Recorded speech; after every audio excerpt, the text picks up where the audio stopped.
escola não pode ser uma criança sentada numa secretária a ouvir e a copiar do quadro. Não pode. Os alunos já não a perder sentido crítico. É totalmente diferente teres dois artigos e cruzares a informação tu, ou pedires para a IA cruzar a informação por ti. O maior movimento de crescimento que eu fiz foi ganhar consciência de que os tabus são onde nós ficamos presos. Se nós tentarmos acomodar as causas todas, ou congelamos e não sabemos para onde é que devemos de virar, ou só tratamos tudo de forma superficial. A escola está a massacrar os professores. Um professor a ter que lidar com isto, lidar com aquilo, turmas muito cheias, tem pouco espaço para viver, para poder ter a sua própria vida. Se tivessem que mudar uma coisa na educação em Portugal, o que é que escolheriam mudar? Abrir-se a porta ao ensino da diversidade e da pluralidade cultural. Eu acho que dava liberdade aos professores. Olá, o meu nome é Rodrigo Castro e dou-te as boas-vindas a mais um episódio do podcast Educa-te. Hoje estive à conversa com a Margarida Fonseca Santos e com a Clara Não, ambas figuras incontornáveis na cultura, no ativismo. A Margarida já escreveu mais de 100 livros, é também educadora, é formadora e escreveu livros para crianças, mas também livros para adultos.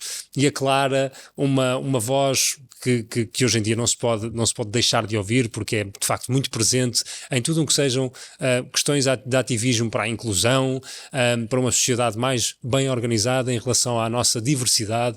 E o episódio de hoje deu-me um prazer imenso gravar e espero que a ti também te dê muito prazer ouvir.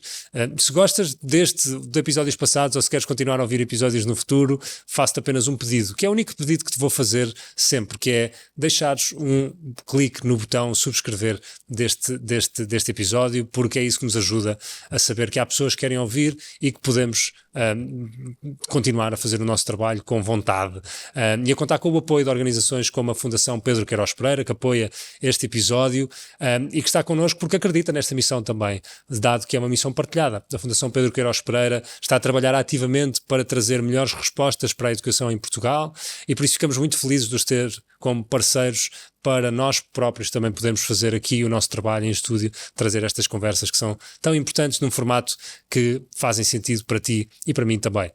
Estamos a gravar este episódio no TUM hoje, por isso obrigado também ao TUM por nos darem aqui palco para podermos estar a gravar este episódio. Se quiseres ouvir outros episódios da Renascença, podes fazê-lo em podcasts ou nas plataformas habituais. Espero que gostes deste episódio e até já.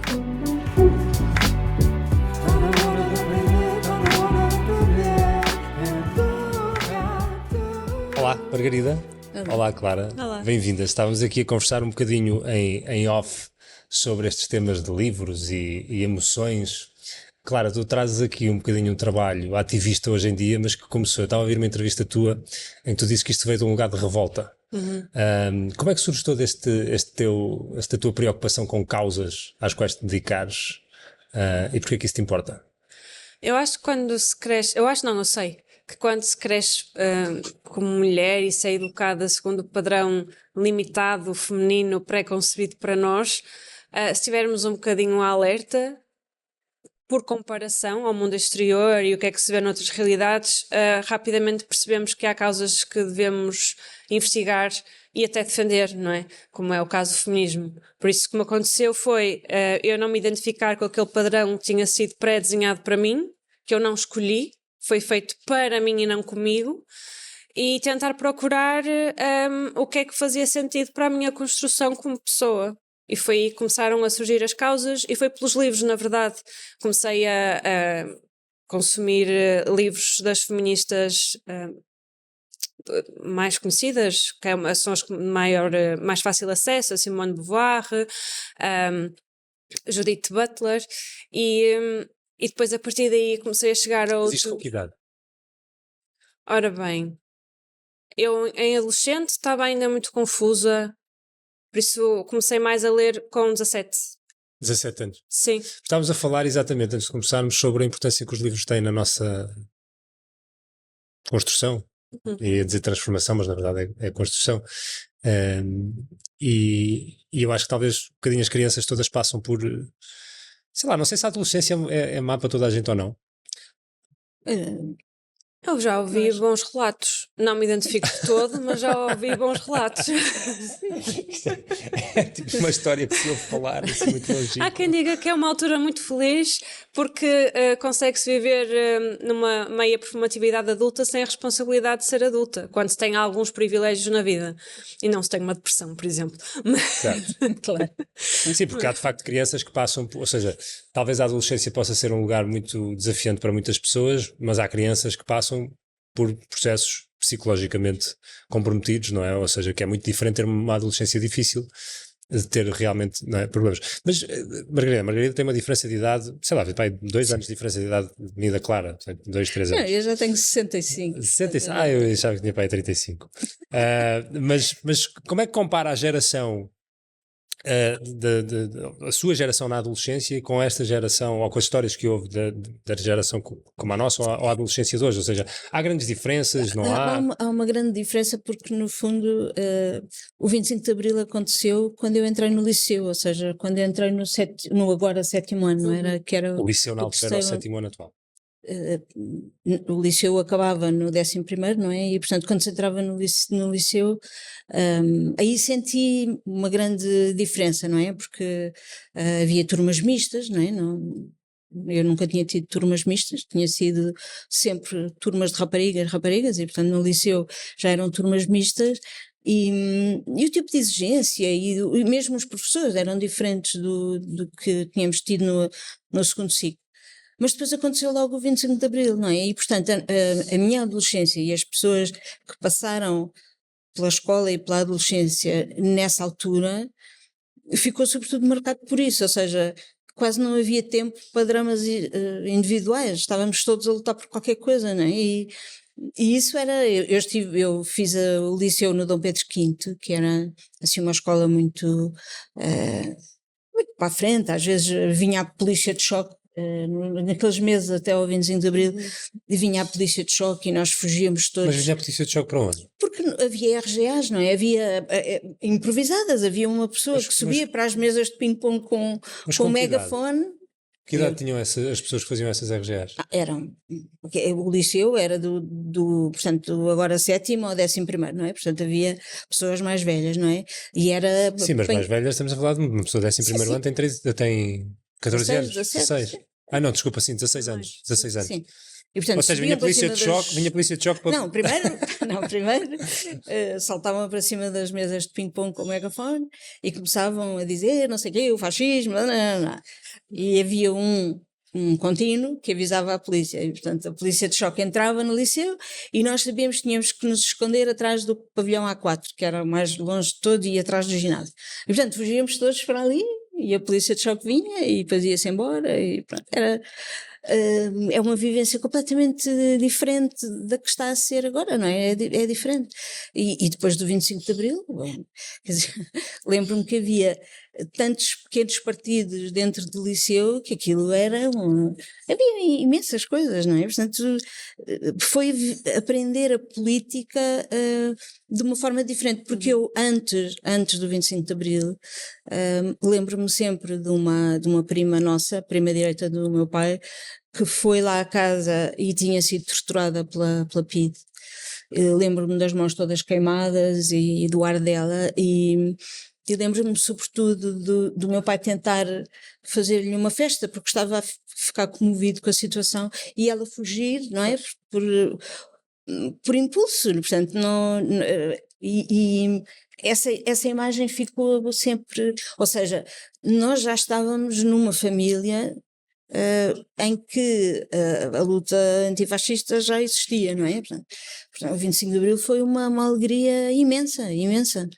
E, portanto, eu acho que a minha adolescência e das pessoas que passaram por isto foi aprender a sermos críticos da sociedade e a aprender política, não é? É um bocadinho... a escola agora é bastante diferente, não é? Acho que... no fundo as vivências já são às vezes mais pessoais, muito com grupos que são estigmatizados, postos de parte, não é? Naquela altura a seguir ao 25 de Abril não havia muito espaço para para termos, há bocadinho estávamos a brincar, não é, das depressões, não havia espaço, estávamos muito ativos, estávamos sempre a fazer coisas e a tentar escrever canções que fossem assim, claro que não ia uma parte nenhuma na altura, mas pronto, tentar, havia o Sérgio Godinho, não é, o José Mário Branco, o Zeca Afonso, foi uma outra... Parece que hoje tu falas muito de privilégio, claro, não é? E de como isso gera, de certa maneira, um desequilíbrio, mas é engraçado, porque sempre que se tem conversa sobre privilégio, e eu já reparei nisso em algumas intervenções que vi tuas, e mesmo agora tu disseste, não é? Há quase um sentimento de culpa associado, não é? De nós, eu senti isso agora, por exemplo, com o furacão em Leiria. Minha família é de Leiria, ou melhor, a minha família originalmente é de Lisboa, eu cresci em Leiria, os meus pais estão em Leiria, tenho grande parte dos meus amigos estão em Leiria, vivem em Leiria, e eu tenho um trabalho em Lisboa que me obriga a estar cá, tenho um cão na minha casa aqui em Lisboa e por isso tenho que comer e tenho que fazer xixi, essas coisas todas. E tive a lidar durante esta semana que houve esta desgraça toda que está a acontecer com um sentimento de culpa gigantesco por não conseguir fazer mais para cuidar, não é? E a lidar um bocadinho com esse sentimento de devia fazer mais, devia fazer diferente. Como é que nós hoje, na tua opinião, Clara, podemos lidar um bocadinho com este sentimento interno de revolta e de confusão, porque vivemos num mundo que lá está. Se calhar hoje nós já temos o privilégio de poder estar deprimidos ou de poder estar emocionalmente noutro sítio, porque não temos polícia de choque aos 16 anos a entrarem por dentro da escola dentro a mandarem batonadas em todos. Vivemos numa época em que há espaço para sentir. Como é que tu achas que nós podemos lidar com isso? Ou como é que tu lidas com isso? E sobretudo com a tua história, não é? Sentindo-te desajustada? A verdade é que se nós tentarmos acomodar todas as causas possíveis e imaginárias na nossa vida, isto tudo não indo a esse exemplo específico de Leiria, mas num panorama mais geral, se nós tentarmos acomodar as causas todas, ou congelamos e não sabemos para onde é que devemos de virar, ou só tratamos tudo de forma superficial. Por isso, importa sim conseguirmos perceber o que é que, com os nossos privilégios, nós conseguimos fazer. Por exemplo, se eu tenho a minha família tem uma empresa de construção e eu tenho esse privilégio de ser alguém que consegue materiais de uma forma mais barata, então posso falar então com essa empresa de construção, por exemplo no caso de Leiria, e fazer isso. E o que importa é que nós consigamos usar os nossos privilégios para o melhor possível nas circunstâncias em que nós temos. Por exemplo, eu sendo mulher branca com privilégio económico, infelizmente muitas coisas vão-me ouvir mais facilmente ou rapidamente sobre alguns assuntos. Pronto. Ou vou conseguir estar em situações que outras pessoas não conseguem estar. Ou vou conseguir ter tempo para ler mais livros e estudar mais coisas. E também cabe-nos a nós, conforme o privilégio que nós temos, dar palco a outras pessoas, em vez de tirar lugar de fala. Porque muitas vezes o que acontece é que as pessoas que têm privilégios acabam por roubar o lugar de fala de outra pessoa que tem menos privilégios para falarem sobre o problema das outras pessoas, em vez de trazerem as outras pessoas para a discussão. Por exemplo, e isto aconteceu há uns tempos, que era uma talk qualquer sobre autonomia corporal, direito ao aborto, e eram 3 homens. Pá, não pode ser. Não vamos ter uma mesa para o Dia da Mulher com homens. Não vamos estar a fazer mais um filme sobre racismo em que o diretor ou a diretora do filme, o realizador neste caso, traduzindo, é branco ou branca. Quem fala muito disto também é a Roxane Gay, num livro que ela tem, Bad Feminist, em que ela tem várias crónicas que falam muito sobre privilégio. É um livro que já tem uns anos. Foi o primeiro livro em que eu tive esta ligação com o privilégio. Por exemplo, ela fala como ela é uma mulher negra, mas sempre tem privilégio económico, e então ela consegue mesmo falar dos diferentes privilégios. Então, o que eu acho é que, em vez de vermos o privilégio como uma culpa, podemos vê-lo como uma oportunidade. Por exemplo, aqui,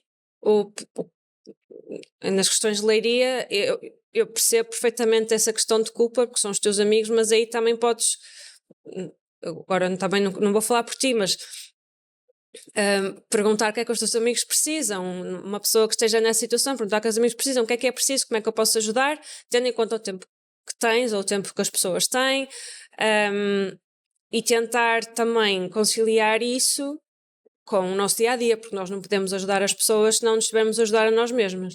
É a mesma conversa de que uma mãe não consegue ser boa mãe se não cuidar dela própria. Um pai não consegue ser bom pai se não cuidar dele próprio. Uma família não consegue, os dois pais não conseguem ser bons pais se não cuidarem deles também para além dos filhos. Então tem sempre de ser esta giga-joga de equilíbrio. Mas é sempre uma luta com as nossas emoções, não é?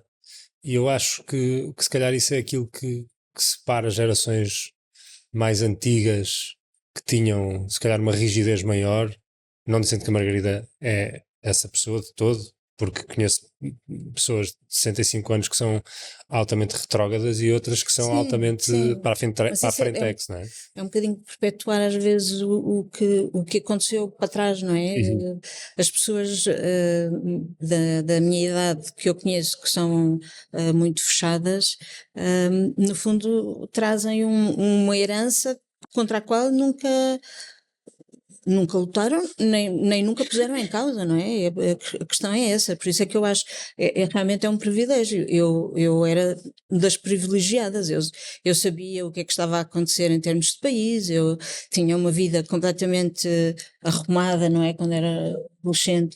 Os meus pais tinham dinheiro, é mesmo isso, podíamos estar absolutamente cómodos, não é? E isso modifica, ou seja, eu e a minha irmã crescemos num ambiente em que se falava das coisas, se pensava e, portanto, as ideias mais retrógradas e mais ficavam no fundo, sobre o nosso a nossa lupa. Não éramos, eu nunca senti tipo carneirada a ir com o que os outros pensam, não, mas lá está, eu tive um crescimento em que se falava de tudo, não é? E isso é importante. Por exemplo, um dos temas que me apaixona, e já escrevi sobre ele, tem a ver, por exemplo, com a saúde mental. E o meu avô tinha uma doença psiquiátrica e, portanto, volta e meia era internado e voltava. E até nisso, não é? Nós temos, no fundo, falámos sobre isso. Não era um tabu, não é? Para a minha mãe era. Tinha uma grande preocupação e, sobretudo, uma grande preocupação que essa doença se manifestasse numa de nós, não é? Isso eu cresci com isso, com esse receio. Mas falava-se das coisas, falávamos de tudo, ou seja, eu tive uma adolescência super privilegiada. Mas será que é esse o segredo então para nós conseguirmos viver em paz, pelo menos? Porque, sei lá, eu quando penso naquilo que me trouxe até onde eu estou hoje na vida, talvez o maior movimento de crescimento que eu fiz foi ganhar consciência de que os tabus são onde nós ficamos presos. Sim, não é? Porque nos provocam dor e então escolhemos não os trazer para cima da mesa, não é? Eu, por exemplo, estava a pensar nos meus filhos. Há muitas pessoas que nos perguntam, então, e como é que foi a adolescência dos vossos filhos? E nós ficamos assim a olhar um para o outro. E realmente nós não tivemos problemas, não. Mas porquê? Porque realmente a nossa família viveu logo coisas complicadas quando eles estavam a crescer e falámos sempre de tudo, não é? E portanto eu sinto que os meus filhos também cresceram nesse ambiente de poder falar nas coisas. Lembro-me, por exemplo, de um dos meus filhos um dia chegar a casa e senta-te aqui ao pé de mim, e sentou-se ao meu lado e chorou. E passado um bocado, parou. E eu perguntei, então, não é preciso falar, eu só queria mesmo companhia para chorar. Mas essa possibilidade, para eles foi um privilégio, não é? Poder falar connosco desta forma, não é? Há miúdos que chegam a casa e se metem no quarto e choram sozinhos e nós fomos sempre falando de tudo e acompanhando. Eu acho que o segredo é mesmo esse, é conseguirmos que as pessoas possam ter um crescimento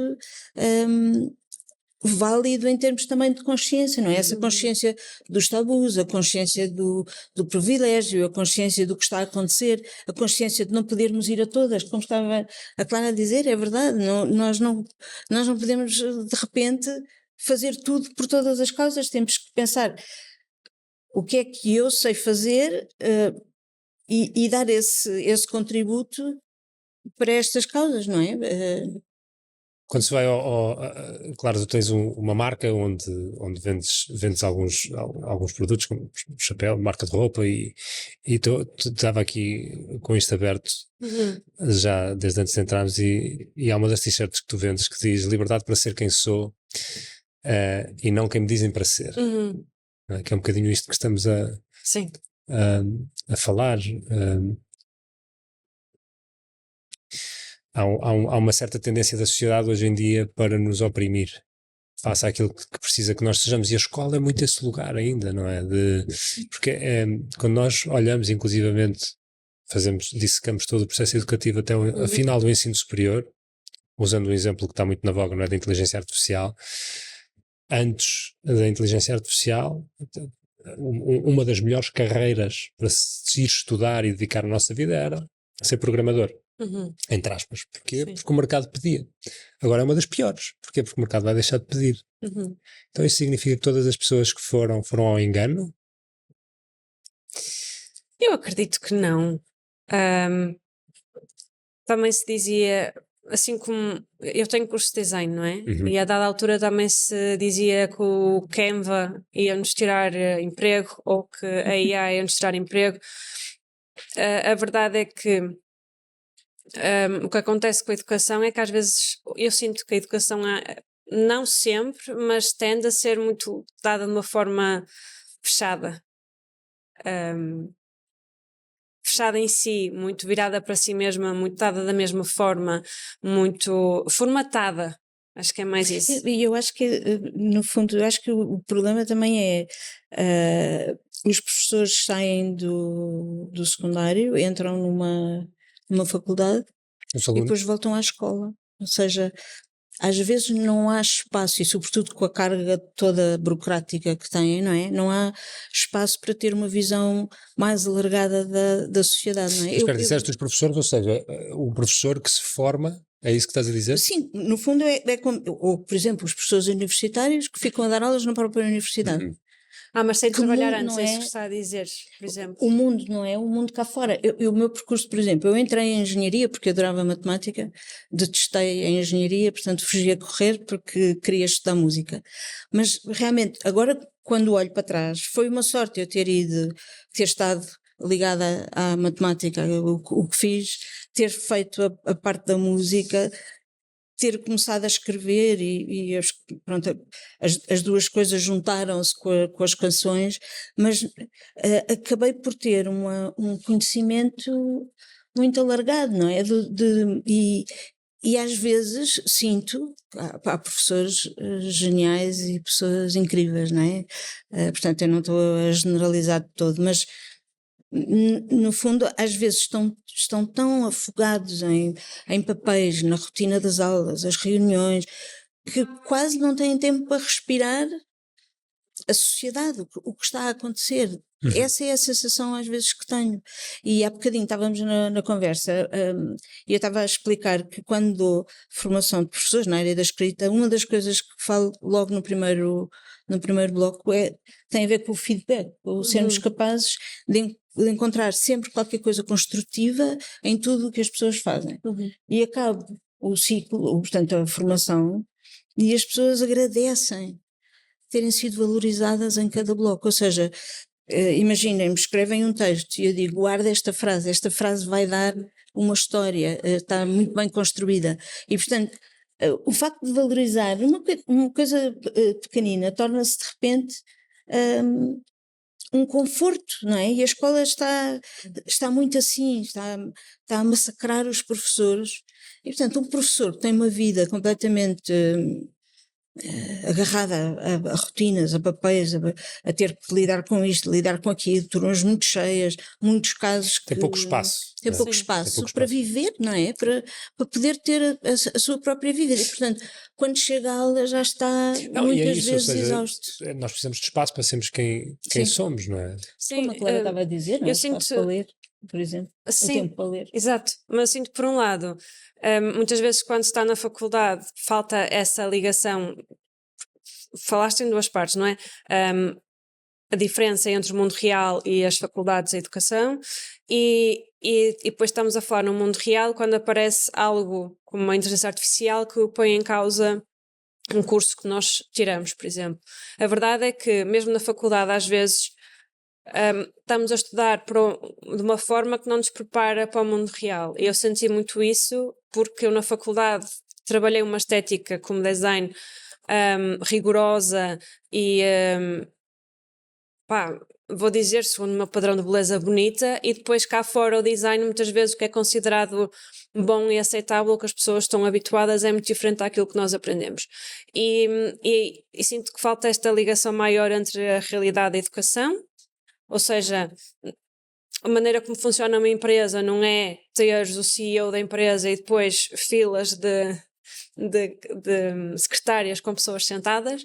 Acho que falta mais esta questão colaborativa. Já começa a haver em algumas situações, por exemplo em Erasmus eu senti isso, ou havia uma colaboração grande entre o mundo exterior e a faculdade. Onde é que fizeste Erasmus? Em Roterdão, na William de Kooning Academy. E por outro lado também temos este desafio, não é, do mundo exterior, e então é preciso, como a IA, é preciso que as escolas e as faculdades estejam sempre atentos e atentas às coisas boas e às coisas más, porque vários estudos já comprovaram que os alunos já não a perder sentido crítico, porque também não pesquisam por eles, não cruzam a matéria e eles, porque é totalmente diferente teres dois artigos e cruzares a informação tu, ou pedires para a IA cruzar a informação por ti. Estamos a pedir a um cérebro que não é um cérebro para fazer uma correlação entre duas coisas. E essa correlação, esse movimento, essa questão mecânica não está a ser feita por nós, não é? Está a ser feita mesmo de forma literalmente mecânica. E a aprendizagem depende de nós mexer, no fundo, estarmos envolvidos com aquilo que estamos a aprender, Sim. não é? E mesmo pegar com a caneta, o escrever, já está comprovado que houve umas escolas que até regrediram, acho que foi Suécia, se não salvo erro. Que tinham feito o ensino mais digital com iPads e não sei o quê e regrediram e voltaram ao papel e à caneta. Porque realmente já está provado que em termos de memória as pessoas gravam muito mais na memória quando é escrito à mão com a caneta. Tanto seja para estudar como para a vida no geral, agendas, essas coisas todas. E quando se envolvem, não é? Quando se envolvem naquilo que estão a aprender. Eu acho que o problema é haver tempo. Os programas estão tão cheios que não há tempo para despertar a curiosidade, conseguir que os miúdos pensem naquilo que estão a aprender e consigam construir eles próprios o conhecimento, não é? Portanto, por exemplo, uma regra qualquer da gramática. Se primeiro estiverem a experimentar escrever com sei lá, com um limite de palavras, ou enfim, pode-se fazer um jogo, eu adoro fazer jogos de palavras, e de repente percebem que têm que usar, imaginem, sei lá, um tempo verbal específico. Quando observam aquilo que estiveram a experimentar, a fazer em grupos, a trocar ideias, quando percebem que aquilo é uma regra, a regra fica decorada muito mais rapidamente e fica para o futuro, não é? Agora, se eles estão no fundo num perfil de ensino que, atenção, eu estou a dizer isto porque de facto os programas são esmagadores, portanto as pessoas, é um ato de sobrevivência. Se eu sou sobretudo expositiva, se eu digo, há uma regra de matemática de gramática que se chama assim e se faz assim. Este é um ensino mais expositivo, não é? Os miúdos guardam, às vezes copiam do quadro, não compreendem e não compreendem, não escrevem por eles o que está a ser dito, porque não há tempo. Sim, estamos a todos perder nós para aprender precisamos de tempo para compreender, mas depois tempo para assimilar, não é? Uma palavra que nós certamente ouvimos muito durante... E aplicar. e depois aplicar. Exatamente, para poder experienciar, não é? Sim, E ver o resultado. Eu lembro, a minha professora da primária era uma mulher extraordinária. E então ela, por exemplo, dizia sempre: vamos fazer um ditado, faziam-se ditados todos os dias, e hoje há palavras com U's. Mas reparem, palavras só com U, só se for um urubu. E isto ficou, ou seja, quando eu tenho dúvidas na escrita, se é com O ou com U, eu desconfio logo, porque muitos U's não é muito provável, não é? E esta mulher levava-nos a fazer a descoberta da língua, a descobrir de onde é que vinha a palavra. Então, mas nós já aprendemos uma palavra parecida e nós descobríamos. Eu tive uma escola primária extraordinária, foi para a vida, não é? E aprende-se a ver o ensino de uma forma muito mais de experiência, troca de ideias, construção do conhecimento e depois a aplicação. Eu tive uma experiência da escola que foi muito diferente dessa. Então. Eu sou altamente privilegiado também, acho que somos os três aparentemente aqui cheios de sorte. Eu estudei num colégio privado, internacional, até ao 9º ano, tive tudo aquilo que se quer ter. Estou a fazer aspas para quem está a ouvir isto. Porque nada daquilo fazia sentido. Nada fazia sentido. Eu fui para a escola todos os dias como se fosse para a tropa. Porque tinha que ir. E diziam-me que eu tinha que ir e eu ia. E quando eu me perguntava, mas porquê? A resposta era a mesma. Tem que ser. És uma criança e tens que ir para a escola. Então, a escola para mim era um sítio onde eu ia ter com os meus amigos e, para além disso, ia para as aulas. Porquê? Porque tinha que ser. Há bocado falávamos, eu acho que foi em off, no Diabo dos Números, que já aqui foi falado no último episódio, num dos últimos episódios, ou que ainda vai sair, não sei bem qual vai ser a ordem. Mas foi um livro que mudou muito a minha vida, porque, por algum motivo, despoltou um processo qualquer interno de compreender o porquê de alguma coisa. E parece-me que na escola há uma falha social enorme, que é ninguém tem uma resposta para que é que ela serve. Eu faço esta pergunta a muitos convidados e tenho esta conversa centenas de vezes por ano com amigos. Deixa-me contar-lhe uma coisa que me aconteceu que é espetacular. Eu uma vez entrei numa escola e fui recebida não pelo contínuo que trata da porta, mas por miúdos do 5º e 6º ano. Estavam à minha espera. E levaram-me a ter com o diretor. Eu de repente começo a pensar, mas que escola é esta? Por acaso ali na região de Leiria. Que escola é esta? E então, eu acho que é Maceira, mas já foi há mesmo muito tempo. E de repente aparece o diretor, uma pessoa super afável, e diz para um dos minorquinhas, um dos mais pequeninos, diz: sabes onde está o retroprojetor? Na altura era assim, importas-te ir buscar, levas uns amigos porque aquilo é pesado. E eles foram buscar o retroprojetor, montar e eu de repente virei-me para ele e disse: mas esta escola é muito diferente. E o diretor disse: sabe porquê? Porque eu resolvi gastar 15 dias do início do ano letivo para fazer com que todas as pessoas da escola fizessem tudo o que há a fazer na escola. Desde lavar casas de banho, a fazer comida para centenas de pessoas, desde estar a tirar fotocópias, tudo. Portanto, as pessoas da cozinha deram aulas, sabem o que é? E ele diz: eu assim não tenho problemas nenhuns sobre o porquê da escola, o que é que estamos aqui a aprender, porque criei uma base em que toda a gente aprende uns com os outros. Portanto, a senhora das fotocópias deu-nos uma aula de crochê e humaniza. Eu nunca mais vou deixar uma casa de banho suja porque eu já limpei, não é? E então era um ambiente extraordinário, porque aqueles miúdos estavam mesmo a viver a realidade. A realidade, que é isso que estavas a falar, não é? Claro que há uma diferença entre aquilo que acontece num contexto inerte académico versus... Sim. Nós estamos a gravar este episódio no Tumo, isto pode ser, não é uma escola per se, mas é um espaço de educação, é um lugar onde crianças vêm fazer programas estruturados, onde aprendem a programar, aprendem a desenhar, a fazer música, a robótica, têm um conjunto de workshops que podem selecionar, são eles que tomam essa decisão e depois aprendem de uma maneira em que eles têm que progredir na sua aprendizagem fazendo. Houve uma coisa que tu falaste já algumas vezes, claro, que eu gostava de perguntar, que é tu propuseste aprender a escrever com a mão esquerda. Sim, eu escrevo com a mão esquerda e é ao contrário, de esquerda Mas escreves para a ao contrário. O que direita. é que escreves de... Todas as formas que consigas É mais imaginar ao fácil, não é? contrário. Assim, Mas porquê que fizeste isso? Porquê? Então,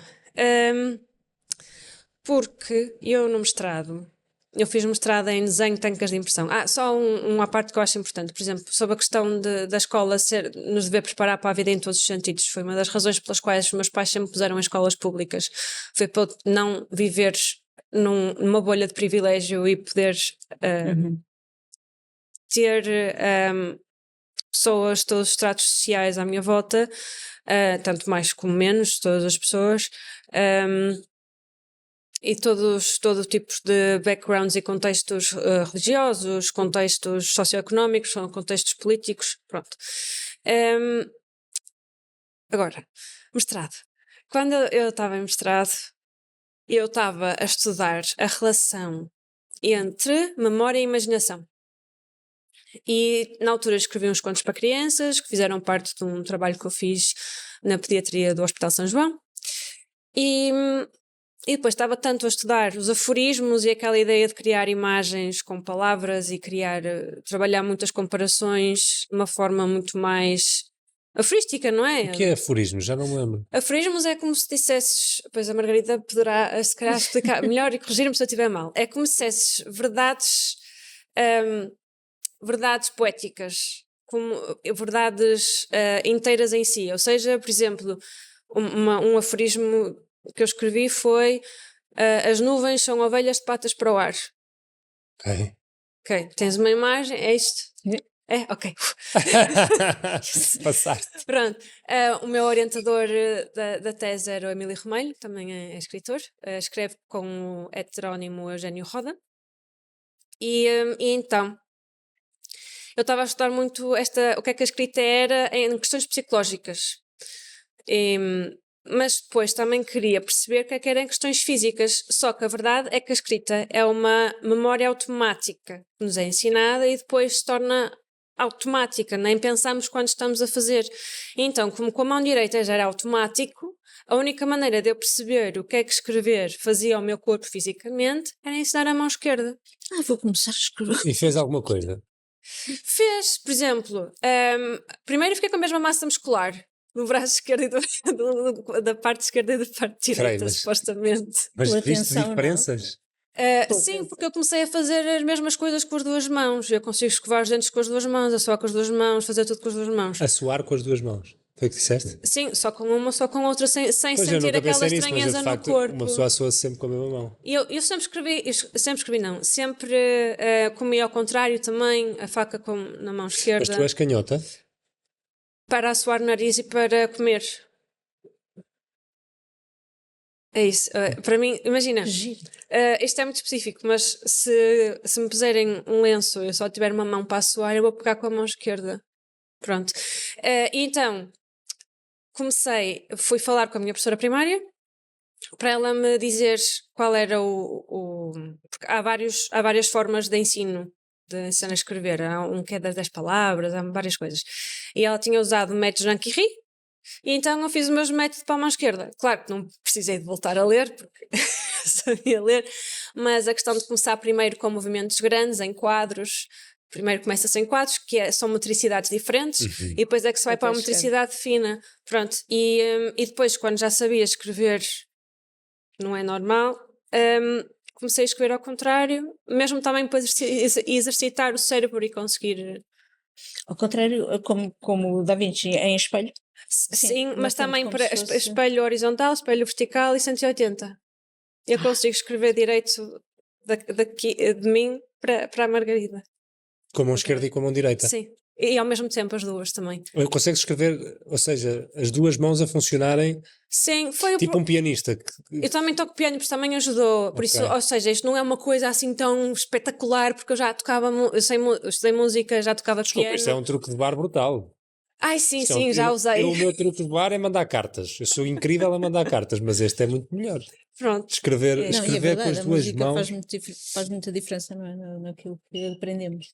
Eu, por exemplo, quando dava aulas comecei por dar aulas de formação musical na Academia dos Amadores de Música, era uma escola extraordinária, uma coisa incrível, mas as salas eram muito pequeninas e então, às vezes eles estavam a ler a partitura, não é? E eu tinha que olhar daqui porque não dava, eu não podia ir à volta, não é? Portanto, aprendi a ler as pautas ao contrário. E consigo ler ao contrário. Portanto, se eu for no metro e não tiver livro, mas a pessoa à frente estiver a ler um livro, eu consigo perfeitamente ler ao contrário. O que é extraordinário, não é? Porque mas às vezes, como sou um bocado mais lenta a ler, porque eu ouço a minha voz a ler, que também não é muito comum. Ou seja, em voz alta. É como se eu lesse em voz alta dentro da minha cabeça. Penso assim, leio assim, etc. Calma. O que é que isso significa? Nem toda a gente, nem toda a gente porque faz eu só sei como é que eu penso. Como é que pensa? Eu penso como eu penso. Não sei explicar, é como eu penso. Mas houve uma voz na sua cabeça. Agora estou a pessoas pensar, não estou em silêncio, mas estou a pensar. Ou seja, estou a falar comigo próprio. Não há Eu acho que ouço. Então como é que não. Pois não sei. Mas isto é um exercício interessante porque nenhum de nós conseguirá nunca. É tipo um daltónico tentar descrever as cores que ele vê. Ele pode Mas tentar fazer aí consegue-se por comparação. mais ou menos, ou seja, ele imagina, tu podes dizer, é assim que um daltónico vê as cores, Também porque cientificamente há diferentes tipos de daltonismo, claro. Sim. Mas o que eu quero dizer é a experiência do daltonismo tu nunca vais conseguir ter, tu consegues ter uma conceptualização do daltonismo. E isto é igual, é tipo, eu consigo compreender o que a Margarida me está a dizer, mas nós nunca vamos saber o que é que isto significa para a Margarida. Não, para mim, olha, significa várias coisas. Por exemplo, se eu estiver com o meu marido a ler a mesma revista, ele acaba de ler mais depressa do que eu, muito mais depressa. Porque eu ouço, não é? Eu ouço. Mas é como se ele visse e a Margarida lesse para dentro. Como se estivesse a ler em voz alta para dentro. E depois é assim. É isso que lê para dentro, como quem lê para fora, lê para dentro. Ou seja, se eu agarrar agora aqui num livro qualquer que tenho aqui à minha frente, de facto é uma coisa meio visual, não é tanto a coordenação da gestão do currículo base para cada turno. Ou seja, se eu ler em voz alta vou ler mais devagar, porque estou a ouvir e tenho que soltar, etc. Mas é muito divertido. Imagina que está a ler uma peça de teatro. Eu adoro ler teatro, mas eu faço vozes diferentes, eu faço uma peça de teatro dentro da minha cabeça. Eu tenho uma coisa que acontece, que é, por exemplo, quando eu leio livros brasileiros, não sei se está aqui o de Jorge Amado, Capitães da Areia, não está. Eu nunca consegui acabar o Capitães da Areia, por acaso, porque eles geraram um bocado de stress e aquilo fica sempre a meio. Fui obrigada. Não consigo. O Ensaio sobre a Cegueira, há alguns livros que eu não consigo aquilo. Há um dos Zé Rodrigues dos Santos que comecei a ficar super ansioso. Mas, por exemplo, eu quando leio livros brasileiros, português do Brasil, para não ofender ninguém. Sim, são portugueses. Eu não consigo progredir na leitura se eu não ler com sotaque brasileiro. Exatamente. Ou seja, já está a ouvir na sua cabeça. Não dá, aquilo não funciona, não consigo. E foi preciso dar um clique com o Jorge Amado, foi isso que aconteceu. Mas como é que é possível as pessoas gostarem disto? É incompreensível. Há uma coisa muito interessante que é, por exemplo, quando se vai dar a uma turma um texto para ler, normalmente a primeira coisa que se diz é a leitura silenciosa. Portanto, leem o texto em silêncio. Uhum. Mas isto não funciona se os miúdos não conhecerem as palavras. Alguns miúdos não conhecem as palavras, não conseguem ler. E se nós lermos primeiro em voz alta, imagina, e depois pedir leitura silenciosa, as pessoas que são como eu conseguem, porque já têm já uma têm questão musical mesmo, do ritmo, não é? Sim, Já conhecem claro, o ritmo. claro. Sim. E portanto conseguem ler. Quando vão ler em voz alta, já é normalíssimo. E isto é muito interessante, porque é começar ao contrário, ou seja, começar por dar o exemplo, para depois lermos, no fundo, lermos o que lá está em silêncio e depois ser capaz de ler em voz alta. Eu estava aqui a pesquisar, porque eu lembrava-me disto, não queria errar. Há uma coisa chamada euritmia, não sei se vocês sabem o que é. Não. Euritmia, eu vou ler a definição, é uma arte de movimento expressiva criada por Rudolf Steiner, que foi o grande criador, entre aspas, do movimento Waldorf, 1912, que torna visíveis os sons da fala e da música através de gestos. Ou seja, é uma expressão artística corporal que caracteriza palavras e letras, ou seja, é uma forma diferente, lá está, criamos E lá uma está, relação. e desenvolver o O corpo método na Jean Curie aprendizagem é assim. sensorial. O método Jean Curie, cada letra tem um gesto. Não é língua gestual, mas tem um gesto. Tem a ver com a maneira como o som é. O A, que é o mais aberto, é a mão aberta. Pronto, por exemplo. Só queria deixar um ponto sobre também da questão que estávamos a falar, já que estamos a falar de pronúncias e de gestos e de sons. Do português do Brasil, eu acho mesmo que é importante nós fazermos um exercício também de habituação, porque há muitos e muitas bons autores e autoras brasileiras, por exemplo, mesmo em termos feministas, Portugal bebeu imenso da comunidade brasileira, que é super ativa nesse aspecto. A comunidade brasileira feminista é muito mais ativista do que a comunidade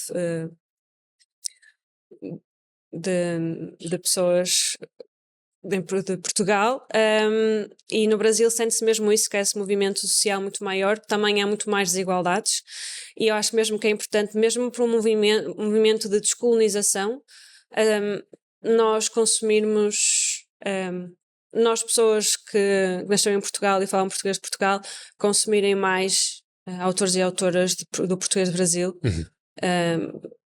E ainda por cima em Lisboa, especialmente, há uma livraria espetacular, que é a Livraria Travessa, que tem mesmo livros mesmo importantes que vêm do Brasil, e são muito mais desenvolvidas em termos de questões sociais do que nós, mesmo em questões de abolicionistas, têm mesmo muitos autores e autoras que acho mesmo importante também. Eu acho que nós cá em Portugal criar somos esse altamente hábito. enviesados. Eu tenho, a minha parceira é brasileira e eu o ano passado passei 6 semanas no Brasil, antes de conhecer. Acho que foi assim. Mas conheceste enquanto estavas lá? Não, conheci em Valência, numa coisa que Ok. não tem nada a ver. Eu danço forró e conheci no Festival de Forró. Achei que ia ser assim uma história. Não, a de história é amor. linda. A história é linda, fica para outra ocasião, porque ficaria. Eu vou dizer as coisas desta maneira. É tão linda que eu acho que ficaríamos agora só a falar sobre isso até o final do episódio e eu não quero ficar, não quero ficar com esse espaço. Mas só para dizer que fui lá passar 6 semanas porque havia um feeling de que havia um certo desconforto interno de. Em Portugal nós dizemos que o brasileiro é irmão, não é? Desde que nós crescemos em Portugal que nós vemos novela brasileira, não é? Lemos a Malhação, da New Wave, do Beijo de Vampiro, aquelas coisas todas. E então para nós, portugueses, parece-me que a presença de brasileiros e brasileiras é uma coisa muito natural e que nós encaramos isso como uma coisa bilateral. E não é. Não é, não. Porque a nossa relação com o Brasil e com o brasileiro é muito diferente da relação do brasileiro com o português, sobretudo em cada uma das geografias. E a dada altura, não é? Comecei a perceber que eu não sei nada sobre o Brasil e sobre os brasileiros na realidade. Então fiz esse movimento de pai, não, vou para lá, vou aprender, vou tentar perceber alguma coisa. E aquilo que eu percebi é que nós não conhecemos, na verdade, nada sobre o Brasil e sobre os brasileiros. Aquilo é uma cultura efervescente a todos os níveis. Uma beleza física, geográfica, cultural, social, como nós não imaginamos cá. E há depois a questão da língua, porque efetivamente é uma língua diferente. Há muita coisa que é comum, claro, no português do Brasil, mas há muitas palavras que claramente têm origem índia, não é? Indígena, que não têm nada a ver, sei lá, quando vais para Jericoacoaras, não é, da vida e palavras assim do estilo, que tu claramente percebes aquilo, não é português. Aquilo é português do Brasil, que em parte é uma outra língua e tem uma identidade, e tem uma origem, e tem uma cultura. E eu acho que a língua também nos traz um bocadinho isso, essa capacidade para nós nos adaptarmos a uma realidade que aparentemente é a nossa, mas não é. Antes falávamos um bocadinho das questões sociais. A língua conta a história, Exato. não é? Eles foram colonizados pelos portugueses, já estavam lá. Os indígenas já estavam lá, nós é que fomos lá dizer, olha, nós somos temos mais maiores. poder do que vocês, por isso agora vocês vão se submeter ao que nós bem quisermos e nos apetecer. É um bocado ingrato, um bocado não, extremamente, completamente cruel. Por isso, acho que lá está, como estavas a dizer, é uma cultura efervescente e contém mesmo muita história, é super importante percebermos como é que isso acontece. Mesmo a questão racista no Brasil é muito maior, muito mais problemática. Até há um livro muito interessante, foi a minha namorada que me mostrou, que é Pacto da Branquitude, da Cinda Santos, acho eu, se não me engano, mas que fala mesmo sobre isso, sobre a branquitude e sobre as questões todas mesmo da falta de restituição após a colonização. E há uma coisa que normalmente as pessoas não pensam muito, mas é que a falta de privilégio económico também está muito associado à cor da pele, porque não pode haver uma riqueza geracional tão grande quando os passados foram escravizados, não é? Como é que se acumulou riqueza se aquelas pessoas, os passados das pessoas foram escravizados? Não houve acumulação de riqueza, então é muito mais difícil a riqueza geracional e então é muito mais difícil que haja realmente uma meritocracia. E quando nós começamos a perceber mais esse panorama brasileiro, também aprendemos muito mais sobre o passado também da nossa cultura por comparação e por ligação também, neste caso, não é? Porque há um contraste de colonização, tanto de cultura como de privilégio. Sim, eu acho que todas essas questões sociais acabam por influenciar muito a forma como nós depois crescemos e olhamos para o mundo. Não é? Uma criança não nasce a discriminar. Sim, Uma criança aprende a discriminar. Exatamente. Não é? Ou seja, a história que nos contam torna-se a nossa realidade, mas não é a realidade. A realidade é contada pelos factos da história e esses muitas vezes não aparecem nos livros de história, por exemplo. Não é? Pois não, a história é escrita pelos vencedores, esse mas é o sabes que problema. é muito peculiar, eu só aprendi isto muito tarde. Tipo, eu só perto dos 30 anos é que eu pus em perspectiva, espera aí, HGP, História e Geografia de Portugal, foi uma história que alguém contou na perspectiva de alguém. Exatamente. Exatamente, é sempre uma interpretação da realidade. É sempre uma percepção da realidade. Nunca ninguém tem acesso à real realidade, só temos acesso a percepções de realidade. E essas percepções são tingidas por privilégios e por questões socioeconómicas e por liberdades também políticas. E há muita coisa que só se descobre quando se começa a fazer as perguntas certas. Basta ver o mapa, não é? Quando o mapa do mundo, se estamos no hemisfério sul, não é nada do que nós conhecemos. Os primeiros tamanhos das coisas. Para nós isto é óbvio, mas não é óbvio, porque quem vive no hemisfério sul, o mapa está ao contrário, é diferente, não é? Desculpa, interrompi. Não, eu ia perguntar apenas, porque falámos pouco dos teus livros, tu escreveste meia dúzia de livros, mas para cima de apenas 100 obras, e queria perceber também, não queria perder a oportunidade de perguntar de que maneira é que tudo isto também influencia, ou seja, influiu ao resultado, mas também por outro lado se influenciou a decisão de tornar-te escritora e Depois foi de escrever. Quer dizer, foi um bocadinho por acaso, não é? Quando os meus filhos nasceram, ainda não havia tanta literatura infantil como há agora, não é? E eu portei-me bem, lia-lhes livros todos, mesmo quando ainda não falavam, lia-lhes histórias e contava. E depois começámos, eu fui educada um bocadinho tipo Maria Rapaz, não é? Portanto, gosto muito de fazer arranjos e construções e não sei o quê. E com os rapazes davam, muitos dos brinquedos eram de construir coisas, eram aqueles legos enormes e eu passava horas no chão a brincar com eles, porque pensei, agora vou tirar a barriga de misérias, porque gosto muito de brincar, não é? E então brincava com eles. E dessas brincadeiras começaram a surgir personagens e histórias, não é? E houve um dia que uma amiga minha me ouviu contar as histórias e disse: tu devias escrevê-las. E eu pensei: escrevê-las, disparate. Mas caí na esparrela, e então comecei a escrevê-las e descobri aquilo que eu mais gosto de fazer, e que é contar a realidade.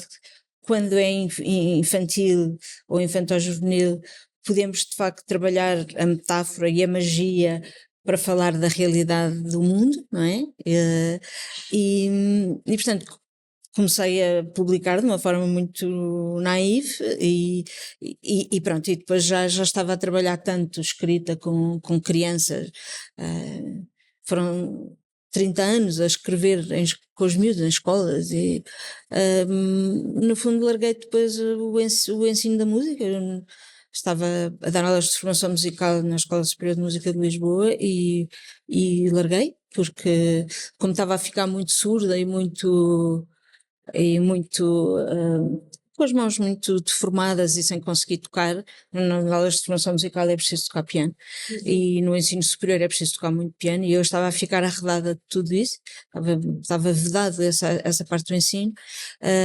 Eu já era mais feliz cá fora e larguei, toda a gente achou que eu era maluca. Mas estavas com as mãos deformadas porquê? Tenho artrose e portanto... Mas apareceram bem cedo e tal. Muito cedo, sim, aos 36 mais ou menos. E eram muito dolorosas na altura, portanto tinham uma parte inflamatória muito forte. Portanto, pronto, comecei a escrever. Agora, o que escrevo para jovens é um bocadinho isso, Qual é o livro que mais gostaste de escrever? Reconstruir os Dias. Reconstruir os Dias. Sim, é dessa coleção da Escolha é Minha e falei da perda de um pai na adolescência. Portanto, eu perdi o meu pai na adolescência, o meu marido perdeu a mãe na adolescência e eu acho que isto marcou completamente a nossa forma de ver o mundo, não é? E até a nossa forma de estar presentes com os filhos, não é? Porque se algum de nós desaparecer, eles tiveram tempo connosco, não é? Mudou muito a nossa vida. E esse Reconstruir os Dias, embora seja um livro que não é muito lido, porque os professores às vezes têm receio de escolher o livro porque fala da morte, mas para mim foi um livro que mexeu muito comigo e depois dei-o a ler ao meu marido e disse, vê se alguma coisa te choca, porque no fundo quando se escreve acaba por se fazer uma teia do que nós conhecemos, que é a nossa vida, não é?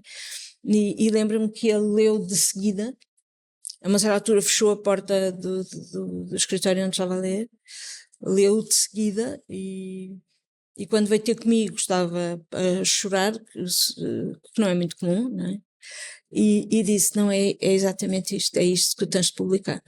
E portanto foi um livro que mexeu mesmo muito comigo e é verdade, as pessoas agora têm pais mais velhos e perder um pai ou uma mãe tornou-se de repente mais comum, não é? Porque as pessoas têm filhos mais tarde e portanto e foi muito engraçado. Uma vez fui a uma biblioteca no norte do país e a professora bibliotecária estava um bocadinho desconfortável porque achava que íamos falar sobre livros que tinham a ver com a dor de alguma forma e não compreendia e tal, os professores muito aflitos, mas os miúdos estavam desejosos de falar. E então cada turma tinha lido livros diferentes e por exemplo, eu escrevi sobre uma doença crónica, uma artrite idiopática juvenil, porque pode acontecer aos 6 meses, pode acontecer a meio da adolescência, não é uma doença de velhos, é uma doença real que pode atacar em qualquer idade. E disto da perda, de falar sobre uma mãe alcoólica. O alcoolismo feminino é muito diferente do masculino, porque são bebidas brancas, são escondidas, não é? Não é ir para a tasca beber e ficar podre de bêbado, não é isso. E portanto, escrevi sobre isso e de repente a sessão que tinha sido comovi-me imensas vezes.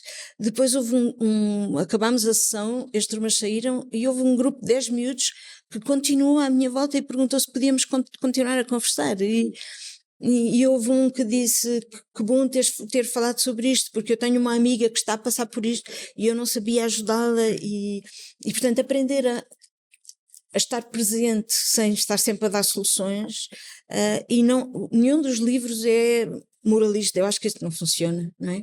Chegares ao fim do livro e olha, leste este livro por acaso não tens moral da percebido, história? É para isto, não é? Não tem moral da história. Não tem moral da história, tem caminhos, não é? Tem caminhos. Há uma história deliciosa me contaram uma vez do João dos Santos, que é um grande pedagogo e que tinha um centro de educação, ele já não está cá, mas que é a Escola da Praia e havia uma criança que não falava e ele todos os dias ia ter com essa criança, ou a gente tentava meter a criança a falar e ele ia todos os dias ter com a criança e todos os dias sentava-se com a criança e não falava.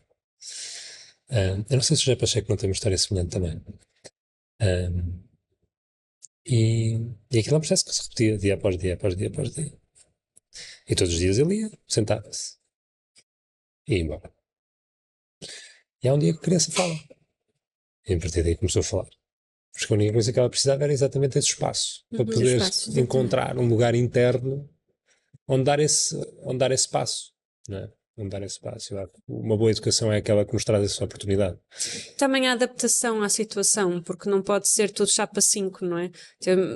É perceber o que é que aquelas crianças precisam e adaptarmos-nos ao máximo às suas necessidades. Isso é tão válido na maternidade, não é? Imagino eu, porque eu sou tia, não sou mãe, e também na escola, e é isso também que também falta muito, é o tempo e a disponibilidade para dar atenção aos miúdos, não de uma forma padronizada, mas sim de uma forma mais pessoal. Lá está, os miúdos devem ter no fim, terem espaço para poderem falar, criar, à falta de melhor, criar formações ou palestras que permitam isso de uma forma mais, não tão senta-te aí, vais-me ouvir, mas de uma forma mais interativa, para também nós conseguirmos adaptar, nós alunos, conseguirmos adaptar o conhecimento que recebemos à realidade que temos. Claro. Olhem. Pois, e precisávamos de turmas mais pequenas, de programas não tão grandes, pessoas a ganhar melhor, com mais condições. Esmagados, não é? Estão esmagados de burocracia e de programas, não é? Não faz sentido não ter tempo. Um professor de português dizer que não tem tempo para pôr os miúdos a escrever. Não é? Mas lá está, daí a minha pergunta: para que é que serve a escola e para que é que serve a educação? Deveria ser para nos preparar. Porque, como é óbvio, se nós não temos isso claro, então tu vais dizer a um professor sim, mas tens que encontrar a maneira de os meter a escrever independentemente de não teres tempo. Então é uma idiotice absoluta. Há uma coisa deliciosa que é, eu agora já não vou às escolas, mas quando ia dizia sempre que enquanto estávamos a escrever que podiam copiar, ou seja, podiam olhar para o que o outro está a escrever, porque cada vez que olham para o que o outro está a escrever há uma associação de ideias diferentes, não é? E portanto eu dizia-lhes, olha, e punha-me também ao lado a escrever e depois dizia, como é que se diz não sei o quê sem es? E ele, espera, e dizia uma palavra, ou seja, fazer com eles, estar com eles e poder interagir com o outro. A escola não pode ser uma criança sentada numa secretária a ouvir e a copiar do quadro, não pode. É um lugar para experiência. Precisa desse espaço para cada um, precisa desta adaptação para conseguirmos chegar ao aluno para ele mostrar o que de melhor tem. Mas lá está. Para isso precisávamos de turmas mais pequenas, programas não tão maçudos e muito menos burocracia, não é? Porque, quer dizer, fazer um teste diferente para o aluno X e depois ter que escrever um relatório a justificar porquê. Certo. Alguém vai, eu às vezes pergunto, alguém vai ler aqueles relatórios? Se calhar não é? Provavelmente não. E pode ser, se calhar é uma desta manhã, coisa desta manhã eu estava a ter uma chamada por causa de um projeto que nós estamos a fazer na Educat, que apesar de ser o seu podcast Educat, está toda uma organização por trás que faz outras coisas na área da educação, e estamos a fazer um projeto relacionado com creches. E estava a falar com a pessoa responsável, estava a dizer, não conseguimos chegar bem ao número de pessoas que existem enquanto educadores em creches em Portugal. Não se sabe. Ou seja, nem nas coisas maiores nós sabemos exatamente qual é a realidade, quanto mais alguém num gabinete qualquer no Ministério da Educação estar a ver um relatório que uma professora fez, ou um diretor de uma escola, não sei o quê, no meio de centenas de alunos, ou num agrupamento de escolas com milhares de alunos, para saber porque é que aquele aluno teve um teste diferente, ao invés de, vou-te dotar de todas as condições para tu poder fazeres bem o teu trabalho e vou confiar que tu vais fazer bem o teu trabalho. Na educação acho que há pouco espaço, lá está também para que não se confia nos professores, exatamente. Os professores não são elogiados por aquilo que fazem, não, é duro, é muito duro, porque eu sempre que fui a escolas, e fui a escolas até à pandemia, eu ia sempre com uma pessoa diferente, eu era a pessoa que entrava na sala para fazer qualquer coisa diferente, e portanto isso já de si é uma vantagem enorme para mim, não é? À partida, pelo menos o movimento de surpresa e tal, e conseguem. Durante este tempo todo nunca tive problemas de disciplina que não conseguisse controlar, mas lá está, porque eu venho de fora, não é? E há até uma certa cerimónia, não é? Uma vez disseram-me que uma turma era terrível e eu não fiz mais nada, eu pus-me à porta e cumprimentei cada um deles. Claro. Não, são coisas básicas. São coisas Eu uma vez básicas, mas tem que haver tempo para isto, tem que haver fui tempo. dar uma sessão, que não era bem mal, era uma sessão, agora não importa, uma turma de engenheiros, e a primeira coisa que eu fiz foi, os tipos estavam, sabes, sentados, assim, à distância, com ar desconfiado, quem é este gajo que está aqui a chegar agora para falar disto ou daquilo, sabes? Tu entras na sala e parece que já estás a entrar numa arena de gladiadores que estão ali prontos para te dilacerar. E disse, olha, vocês estão confortáveis? Silêncio. Estão confortáveis? Não, pá, a gente precisa estar bem. Não estão, pois não. Pá, acho que vocês não estão. Olha, arranjem a sala como vocês quiserem. Os gajos ficaram assim, olha, estamos a falar de adultos, não é? 18 anos. Não estou a fazer. A sala estava assim toda em filinha pirilau, entre aspas, como se costuma dizer. Os gajos desconfiados olharam para mim. Mas podemos mexer as cadeiras? Pá, podem mexer as cadeiras, podem fazer o que vocês quiserem. Se quiserem sentar-se em cima da cadeira, sentem-se, deitem-se, façam, se querem pôr-se no chão, façam. Pá, e literalmente encostei-me à parede e deixei-os ficar. Pá, eles devagarinho começaram a mexer nas mesas, ou nas cadeiras, não sei o quê. A dada altura já estavam uns a abusar imenso, a virar cadeiras ao contrário. Pá, e tu sabes, deixá-los fazer. Estamos a falar de pessoas com 18 anos, não estamos a falar de crianças. E tu sentias aquele espaço para... aquela sensação de não... Estão-me a dar espaço pela primeira vez. Isso é Aquilo foi um exercício de 5 minutos. Os putos viraram a sala... Ou seja, os viraram a sala toda ao contrário. E quando começámos... Claramente a disponibilidade era outra. Era outra, claro. E o resultado foi espetacular e toda a gente adorou aquilo e não sei o quê. E não tem nada a ver com o que foi dito, o que foi dito ia ser dito de uma maneira ou de outra. Mas houve ali a oportunidade para eles poderem estar envolvidos no processo. Infelizmente não há tempo e o nosso tempo também se está a esgotar. Eu acho que entretanto está mesmo a tocar para sair. Nós estamos aqui num sítio que às vezes toca, olha, está mesmo, está a tocar para sair, está ali já a próxima turma para entrar, mas antes de irmos embora eu gostava de fazer um teste. Se vocês não podem ver aqui um podcast sobre educação e não saírem daqui com um teste à boa moda da escola tradicional. Meu Deus. E por isso tenho aqui um conjunto de perguntas que gostava de fazer e depois no final levam a nota para casa com se passaram ou não passaram. Tá bom? Meu Deus. Pode ser? Então, são 5 ou 6 perguntas, são muito fáceis. Clara, o que é que te faz sorrir? O que é que me faz sorrir?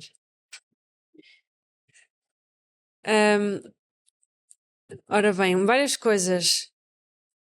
Um bom doce. Isto não está por ordem, não está numa hierarquia. Vai baixar a nota, isso. Não está por aí. Não está por hierarquia, não. Não foi pedido. Não foi pedido no enunciado a minha namorada.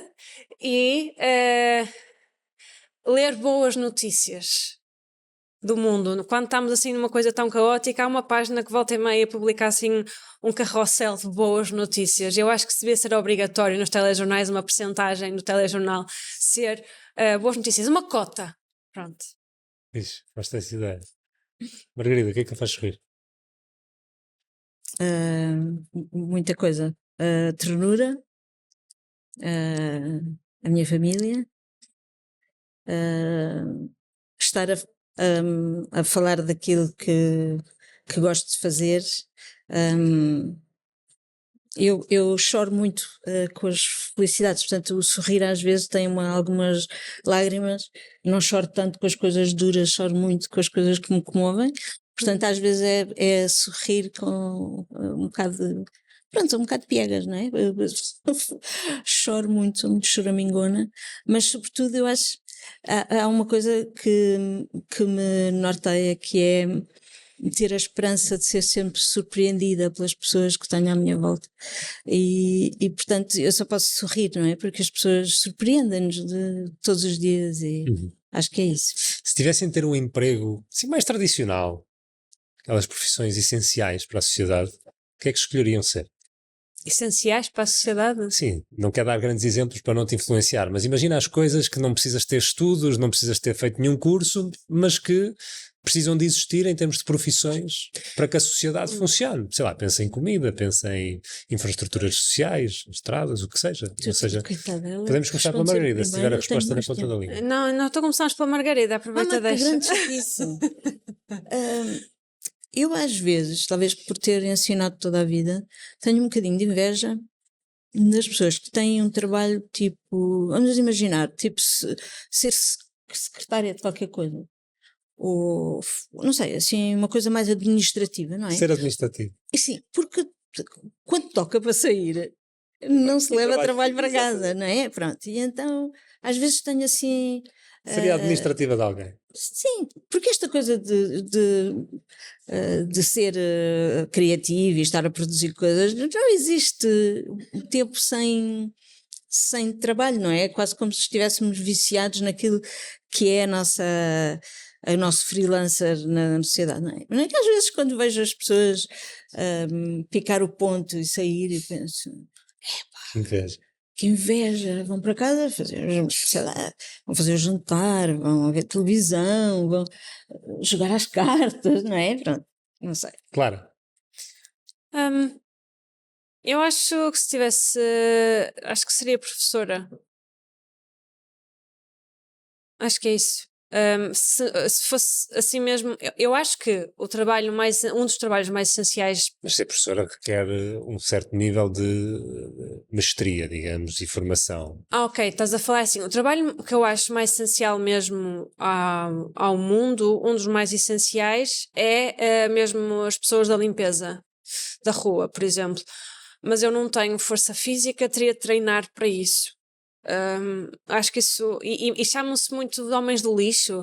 Na verdade, eles são os homens da limpeza, Exato. não são do lixo. São os homens anti-lixo. Sim, exato. E eu acho que esse é dos trabalhos mais essenciais que existe à face da Terra. Se fosse um trabalho para o qual eu não preciso. Eu acho que todo trabalho precisa de alguma mestria de alguma forma, porque na verdade eles têm que ser mesmo muito rápidos a fazer tudo. Porque senão também as pessoas também não sabem ter paciência, estar atrás. Olha, vou dizer, gostava de conduzir autocarros. Ser motorista de Ser autocarro. motorista de autocarros. Pronto. Acho que é mesmo essencial. Acho que aproveita deixa, é preciso investir mais nos transportes públicos. E acho que ia ser um bom move. Boa. E empoderado, feminista, e já há várias. Ela é muito mulheres. mais útil do que eu só faço administrativa. Não, mas pode ser administrativa da empresa dos transportes autocarros, públicos. exatamente. Também Está pode ser, tudo bem. E exatamente. completamos o Exatamente. trabalho uma da outra. Então, agora estamos quase a terminar, o teste está quase a chegar ao fim. Claro, qual foi o teu professor ou professora favorita e porquê? Tive muitos. Só um. Posso dizer Podes o dizer mais vários. marcante foi o professor Rui Boura, que foi uma professora de educação visual, que ensinou-me geometria desde os 7 anos, geometria descritiva, o que me adiantou muito a vida. E quando eu quis ir para artes, os meus pais estavam muito de pé atrás, porque a minha irmã é mais velha 10 anos. Já agora, os meus sobrinhos também me fazem muito feliz. Fazem-me sorrir muito. Acho que ser tia é das coisas melhores do mundo. Mas então, a minha irmã já estava em artes e então os meus pais estavam com muito receio de eu ir para artes também. E esse professor era diretor de turma. Eu contei-lhes que meus pais não me estavam a querer deixar ir para artes e ele foi à minha casa falar com os meus pais. E então convenceu os meus pais a deixarem-me ir para artes. Foi muito bonito. Ele disse-me uma coisa que hoje em dia não é tão verdade, infelizmente, mas que disse-lhes: quem é bom tem sempre emprego. Exatamente. E essa frase ficou-me para sempre gravada e foi graças a esse professor que eu consegui continuar o meu percurso para a minha vocação maior. Muito obrigada por Eu mudava se calhar só, fazia uma V2 dessa frase, que é quem é bom conseguirá sempre encontrar oportunidades. Adaptar-se. Mas uma questão da engenharia e da IA, eu acho que é uma questão também de uma pessoa ter a coragem de conseguir adaptar-se. Que no fundo é o desafio que qualquer pessoa vive em qualquer época da humanidade. Sim. Todos nós Sim. temos que nos adaptar ao lugar onde estamos. Margarida, qual foi o seu professor? Bem, já falei da professora primária, que era uma mulher extraordinária, mas na área da música eu tive a sorte de me cruzar com a Elisa Lamas, que era professora de formação musical, e era uma mulher de uma velocidade de raciocínio, mas ao mesmo tempo uma capacidade humana fora do comum. E então tive aulas com ela de formação musical, mas também tive depois de harmonia, que era uma coisa, a mim fascinava-me a harmonia, portanto os acordes, harmonizar coisas, e ela acreditou imenso em mim e fez-me fez-me progredir quando eu ainda achava que nem sequer iria conseguir, não é? Foi-me dando assim coisas para fazer, até em escolas, e disse, não, a sério, tu és a pessoa certa, confia em mim. E eu arrisquei fazer coisas porque ela confiava em mim, o que eu ainda não conseguia, e eu acho que tudo o que faço no ensino depende do exemplo que ela me deu. Foi muito bom. Foi muito bom. Pergunta para queijinho. Esta é aquela que vale mais pontos. Esta Ok. vale metade do teste. Se passarem nesta, passam no teste. Agora é de desenvolvimento. Não, esta é a Não, resposta esta tem única. que ser Esta é a resposta Ok, única. ok. Se tivessem que mudar uma coisa na educação em Portugal, o que é que escolheriam mudar? Só pode ser uma. Durante um dia, dizem, está no teu poder, podes mudar uma coisa. Uma coisa. O programa literário de português obrigatório. Não, isso também. Mas mudar uma coisa... Um programa que abrisse a porta ao ensino da diversidade e da pluralidade cultural. E também nos outros campos todos, da diversidade no geral. Para não ficarmos na heteronormatividade branca privilegiada de aprender só através dos homens brancos com dinheiro. Porque são esses que escrevem a maior parte dos livros que se dá nas escolas e universidades. Margarida. Eu acho que dava liberdade aos professores. Liberdade para eles poderem ser tão genuínos e tão sinceros a dar aulas que realmente apaixonem os alunos. Eu acho que os professores precisam de liberdade, precisam de poder fazer o que eles sabem fazer melhor e de facto ajudar cada miúdo, porque ter alguém à nossa frente, não é? Foi como aconteceu com a Elisa, mas ter alguém à nossa frente que adora o que faz e que adora partilhar o conhecimento e entusiasmar e criar situações de aprendizagem. Essa liberdade tem que voltar. Os professores têm que poder decidir o que é que naquele tempo podem fazer com aquela turma, não é? E essa liberdade tem que voltar. E isso, claro que implica muita coisa, né? Implicaria, estou a fazer um queijinho, mas já vem com um bocadinho de... Isto é um queijão parmesão, assim, é daqueles que já está... Daqueles assim, tipo, pesam 50 quilos. Sim, porque depois isto provocaria Mas uma mudança. acho que são ambas excelentes oportunidades de mudança. Margarida, claro, obrigado por terem vindo. Muito obrigada. Obrigada.